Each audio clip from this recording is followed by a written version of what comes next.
Peace, stability, education, good jobs, just some of the top concerns for young people on this International Youth Day. Let me turn to Ritu Sharma, who studied the issue extensively. She's a senior visiting fellow with the Youth Prosperity and Security Initiative. That's part of the Center for Strategic and International Studies. Ritu, welcome. Thank you. So you conducted a pretty extensive study, 11 polls of youth from around the world. What inspired this?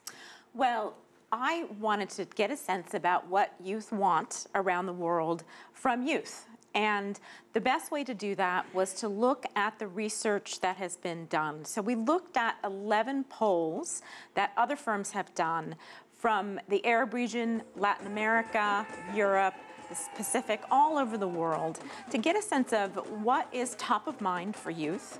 And then we also looked at statements that youth themselves put together, saying, we want these things from our leaders. So what did you find out? What is it that they want? It was very remarkable. I did not expect to see such consensus among young people, given that people under 30 are half of the world's population. That's a vast group from very different backgrounds. But there was a really remarkable consensus. And that was around four things. Youth want to be entrepreneurs. They would like to start businesses so that they can create jobs for other people. Interesting. They want an education, as always. That's always top priority. But they're really tired of education systems that barely teach them how to read and write, let alone the kinds of skills that they need for the 21st century. Third, and very interestingly, these issues of governance and good governance, anti-corruption, wanting to be engaged as citizens, that was very, very high priority, and that surprised me quite a bit. Did you find a difference, perhaps, between a 28-year-old woman in New York and a 20-year-old woman in Liberia or Guinea or the Middle East? Clearly, there are different priorities here. Certainly, there are different priorities here. But wanting to earn a living with dignity, I would say, is universal across the board, regardless of sex, regardless of region. After you get beyond those basic things, I want to be safe, I want to have a job, I want to have a family, then you begin to see many differences. So young people, as we saw on your last segment, in Syria that are growing up amidst conflict and violence, that is very top of mind for them.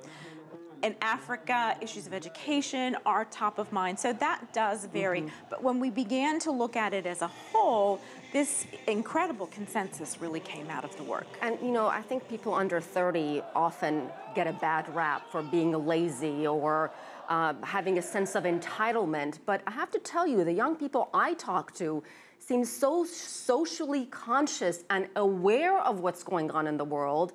So I feel like they've gotten a bad rap because they're a lot different than my generation. Oh, no doubt. I think that there's a very small minority of young people that join ISIS, per se, or that engage in violence on the streets. We're talking about less than 1% of the youth population. So the other 99% are interested in being a positive part of the solution.